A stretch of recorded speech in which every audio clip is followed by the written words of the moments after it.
Welcome back to Talk of the Town on 99.7, 1450 WHTC and WHTC.com. We welcome you back to Talk of the Town for this Monday, September 27th. I'm Gary Stevens. It's the fourth Monday of the month, which means that we catch up with things going on in the state legislature with one of the men and women who represent the Lakeshore in the State House. He is first term, or shall I say second term, State House Representative Brad Slagh of R-Zeeland Township, joining us at the other end of our Zoom connection. Brad, good morning. Welcome back to Talk of the Town. Good morning, Gary, and to your listeners. It's a pleasure to be here. Thank you. I have to, sometimes I have to remember it's second term. I know. Sometimes, things get away. Now, granted, if we didn't have term limits and you have to remember, 18 terms like Fred Upton, well, it does seem a little bit rough at times. But anyway, if all of you out there have questions for Brad, he'll be happy to take it at 616-395-1450, 616-395-1450. Mackinac Policy Conference, many of the power brokers of the political power brokers and those who like to follow the political exploits made their way up to Mackinac Island. I don't think you made it up there, but still, it's interesting to see some of the positioning that's going on right now. And we're still, maybe 13 months plus from the elections. The positioning is already starting to move there, Brad. Yeah, it certainly is. And I did get a chance to be there not for the Detroit Chamber event, but for the Republican Leadership Conference that happened over the weekend. So I did get there. Had a chance to be involved in some discussions about education, the future of that, and stuff related to, where are we headed as both individuals, listening to individuals talk about what they believe they can bring to the party. And so multiple candidates were there for governor, other offices. So it was interesting to have a conversation with many of those people. All right, I will ask you a political question. Where exactly is the Republican Party headed in Michigan? Some are saying, is it still the party of Trump? Is it perhaps needing to break away from Mr. Trump's influences? Where do Republicans stand right now as, we're coming up toward maybe a midterm for federal elections, but in Michigan, it's a pretty big election coming up in November of 2022. Yeah. Gary, it was interesting. The more you spend time listening to people, the more you are convinced that we are still a divided group. And interestingly, as I talk to folks on the other side of the aisle, I think they feel like there's some division within their ranks as well. So it seems like the people who are far right or far left are continuing to move further out. And those folks that are in the middle seem to be maybe silenced, maybe even by the folks on the far right and far left. So silenced, perhaps, or maybe snapped like a rubber band, to be honest with you, Brad. Okay, maybe. Yeah, that might be a good analogy. How concerned were people in Mackinac about this independent citizens redistricting commission that is trying to carve up the state for the 2022 election? We're getting reports that one draft shows Ottawa County being split three ways in the Congress. It was supposed to end gerrymandering. Let's just say it's a human nature thing, and no independent commission is going to be able to do what had been done for years and years and years. Yeah, I think it's fair to say that the folks that I talk to, both on the island and off, are concerned about the impact of that. And I think maybe especially for Ottawa County, we've got we've had the fastest for decades. We've had the fastest growing county in the state. It's right here in Ottawa County. For decades, we've been a major producer of agricultural stuff. A major producer of furniture equipment in our general area. Lots of business effort that goes on here, and to be thinking that we're going to split that up into three congressional districts doesn't seem to make a lot of sense. There were even some plans where I think there are 3 or 4 Michigan senators in our district, rather than Roger Victory having won the county as an example today. you'd have three or four different senators representing Ottawa County. So you're splitting up and dividing up really what is a community, I think, of interest, and which goes really opposed to what the mandates are for the citizen redistricting effort. We'll be talking, at least we're scheduled to be talking in about a half hour or so with County Clerk and Register of Deeds, Justin Roebuck, about this particular matter. So I will hold off on any further discussions until we chat with a guy that has been pretty much, center of the road on all this. If he's concerned, there has to be a concern. We'll talk to him a little bit more about that. Excellent. 616-395-1450 if you have a question about the state legislature with Brad Slagh, the second-term Republican from R-Zeeland Township. He'll be happy to answer it at 616-395-1450. Can I just jump in with a comment from the news? You go ahead. It was interesting, leading up to this, we had news on your news feed, and they're talking about that people in the future are going to see twice as many natural disasters. It is phenomenal that I wish I had a crystal ball like that, because I'd love to be able to know what's going to happen in the future and how that's going to happen. So it just is an interesting thing that people can, you can spout off a lot of information and then have it portrayed as news. That's just an interesting thought process. The reason why I'm scrolling down, because in our CBS briefing, and I will mention this, I will read it off. And then, this is basically what the story is all about. According to a, okay, I'm trying to see if to see what the study is. Study has been published this week in the journal Science. If the planet continues to warm on its current trajectory, the average 6-year-old will live through roughly 3 times as many climate disasters as their grandparents, according to its first-of-its-kind study on the impact of climate change across generations. They will see twice as many wildfires, 1.7 times as many tropical cyclones, 3.4 times more river floods, 2.5 times more crop failures, and 2.3 times as many droughts as someone born in 1960. The results, these findings are the results of a massive effort to quantify what the lead author calls the intergenerational inequality of climate change. Drawing on multiple climate and demographic models, the authors, there are 37 people involved in this study, considered the risks faced by previous generations to the number of extreme events today's children will witness in their lifetime. Unless world leaders agree on more ambitious policies when they meet for the UN Climate Summit in Glasgow, Scotland this fall, the study says today's children will be exposed to an average of 5 times more disasters than they have lived 150 years ago. It just, so it's really interesting. And I'm not going to discount the science, but what I'm going to just question is, their whole premise is the word if. So one of the very first words in that news release was, if the temperature grows by this amount. And so it's a supposition. It's not science, it's supposition. It's science based on a supposition. And that's just, so for me, it's an interesting thought process. 616-395-1450. I'll steer the conversation to, I wouldn't say a related subject, but something that your office published last week. The final state budget approved by the legislature will include more than $1.1 million to address the growing groundwater shortage problem in Ottawa County. Wait a minute. We're short on groundwater, and yet we're still dealing with high water levels in our lakes and rivers.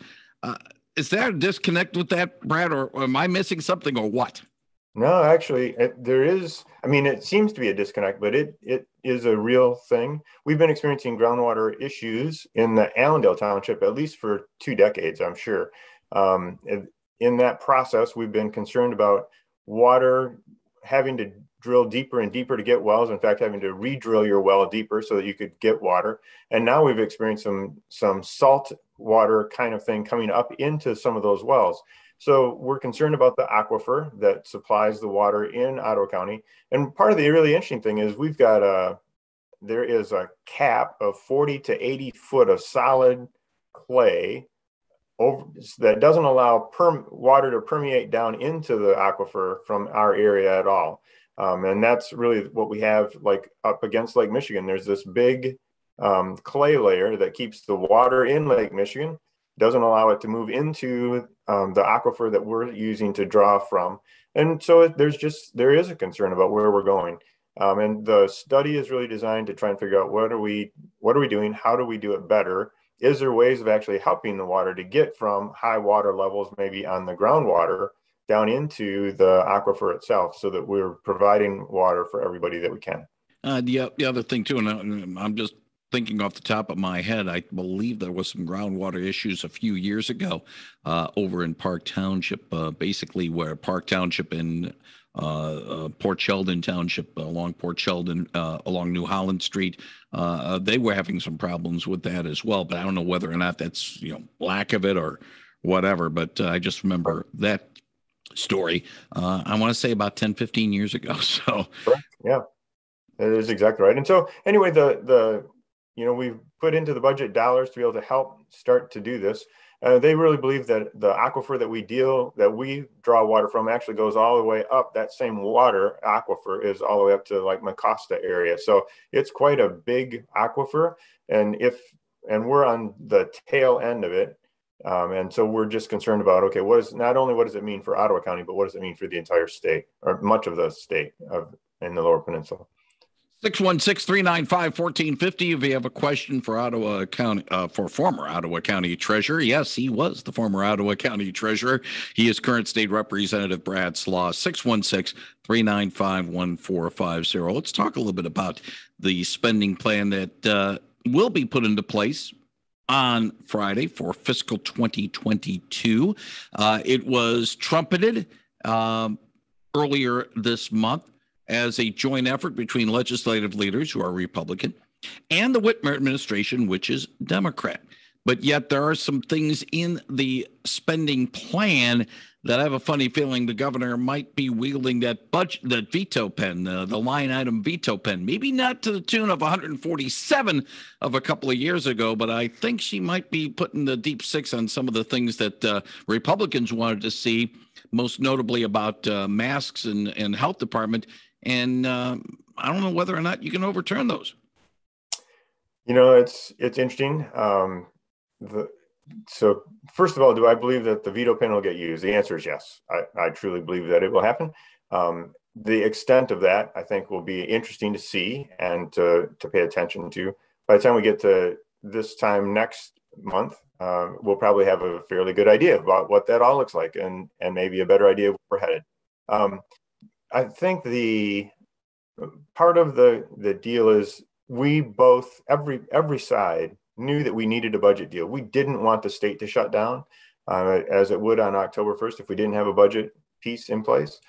So we're excited about having that finished. We're also really not done with budgeting. Now that we've got the 2022 budget in place, we now need to go back and say, okay, we've got supplemental budgeting to do, because there's a lot of ARPA dollars, COVID relief funds, all those kind of things that we're going to be able to use in different ways.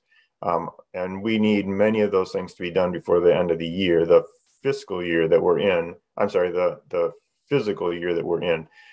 So we're going to be going back to the budgeting. Often has in the past, once we got through and actually had a budget in place, the appropriations folks could kind of sit on the sidelines and do other policy stuff. That's not going to happen this year. I think we're going to be right back in the thick of things, trying to figure out what are the supplemental bills that have to do.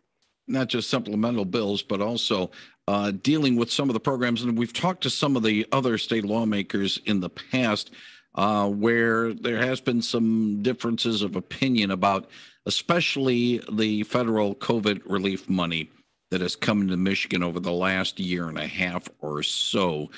Some say it should be just for short-term things, or things that maybe we can't spend it on.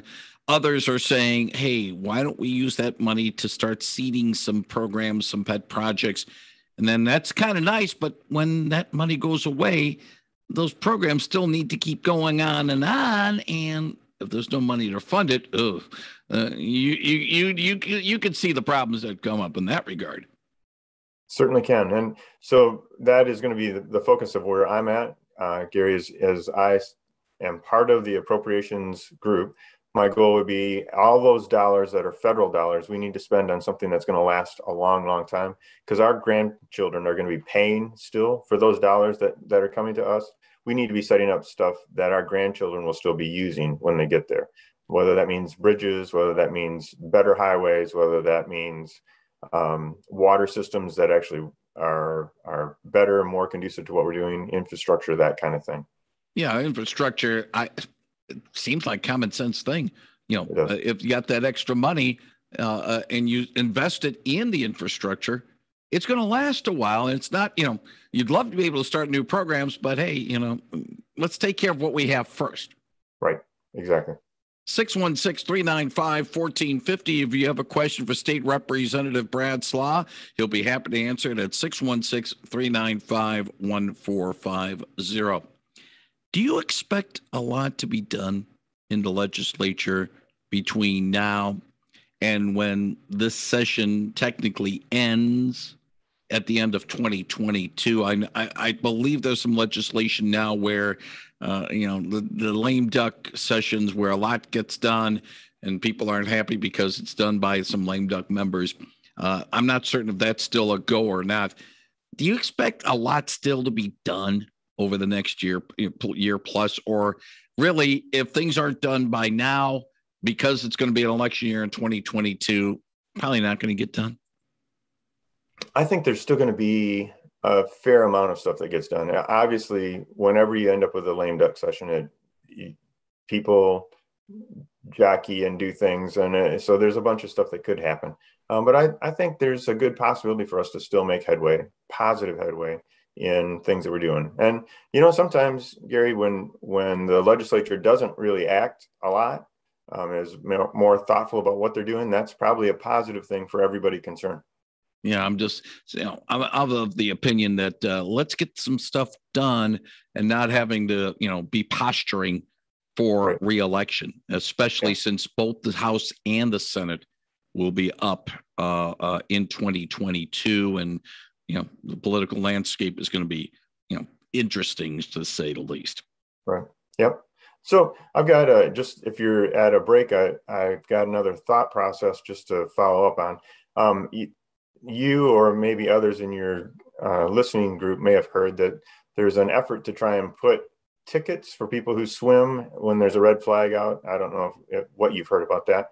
I did with Representative Luke Meerman, put through just a bill thought process that would say we don't ticket people for swimming when there's a red flag. And for me, it's not that we shouldn't charge people if we have to go out and do rescue kinds of stuff. That if we have to go rescue you out of the water, then you were someplace you shouldn't have been, and that should be your expense, right? That kind of a thought process. But I'm not sure we should be ticketing people just because they decide to go for a swim, and choose to ignore the red flag kind of thought process. So I know that there's some pushback against that, or will be, because people want to try and keep everybody safe. I'm more about some freedom of your ability to go out and swim if that's what you really think you want to do. Some might say using having those tickets is maybe a more of a deterrent than anything else. You want people to stop smoking, raise taxes on the cigarettes and the cigars and people smoke cigars, pipes, I don't know about, but the syntax philosophy in that regard. Yeah. And it might do that, but it means that you've got to have officers who can write tickets at every single state park regularly, all the time. And you've got to have a better solution for who gets to determine red flag, who's determining how high is the wave and whether that's a red flag thing. And it just seems to me like there's a bunch of ifs and variables in that I think are not very wise. We can better say, if you decide to go swimming and we have to rescue you, and post it everywhere. Here's your basic cost is $3,000 or $5,000 or whatever for us to come rescue you. Don't plan on it. It's like those ad billboards we see for drunken driving or impaired driving or buzz driving. You just blew $10,000 in that regard. That might get their attention. Yeah, exactly. So anyway, that's kind of the thought process for why I put that through. If anybody sees it or would like to talk to me about it, I'd be happy to do that as well. Good morning. You're on the line with Representative Slagh. Good morning. I just wanted to say that I think what he just said about that whole red flag thing makes so much more sense than trying to legislate that. There are a lot of wind sports people that know what they're doing. There's no reason for kiteboarders and those people not to be out in the red flag. And no matter how much you legislate, you just can't fix stupid. If stupid people are going to go in that water, they're going to go in regardless of what the law says, as long as there's not a sheriff's officer patrolling that beach. And that's super unfair to those of us that totally respect the water. And I personally don't go in when it's like that above my ankles, but I still don't think that we need any more government interference in our lives, and definitely not where that's concerned. So I want to thank him for his good sense on that. Thank you. Thank you very much for the call, Brad. You know what? I appreciate what she's saying. I know that there are people directly on the other side of that, and I try and respect their opinion as well. But I would agree with you. You can't legislate against stupid. That's just part of the deal. Good morning. You're on the line with State Representative Brad Slagh. Good morning. I was wondering, I'd like to hear a little bit more about this groundwater situation and what is being done now in the Allendale area. I have a granddaughter who lives in that area, and what can be done in the future for other areas that may also have this problem. All right, I'll hang up and listen. Okay, very good. Thank you very much, Brad. Great deal. The one of the things that we've done is we've drilled deeper wells. So that was one of the things that we did, like in the Allendale area. Early on they had to drill deeper wells. Part of the solution, as that became less and less of an option because of the salt water that they were pulling up, it was that we actually connected more of those communities to public water systems where they're actually using water out of Lake Michigan. So the Wyoming line, the Grand Rapids line, those people have been connected to some of those places. Right now, there isn't any good solutions, and that's really part of what the groundwater study is about, is what can we do? How can are there ways that we can get further benefits out of the water that we have? Can we actually take some of the groundwater that we have when we have additional groundwater? Is there a way to start bringing some of that back into that aquifer and actually refilling it in a way that's not natural, because that's not how the Lord designed it when he built Michigan, the state itself, not the ground that is the state of Michigan, I guess. But is there a way that we can start doing that? And so those are really some of the aspects that this study is going to be looking at. Let's see if I can get one more call. Good morning. You're on the line with State Representative Brad Slagh.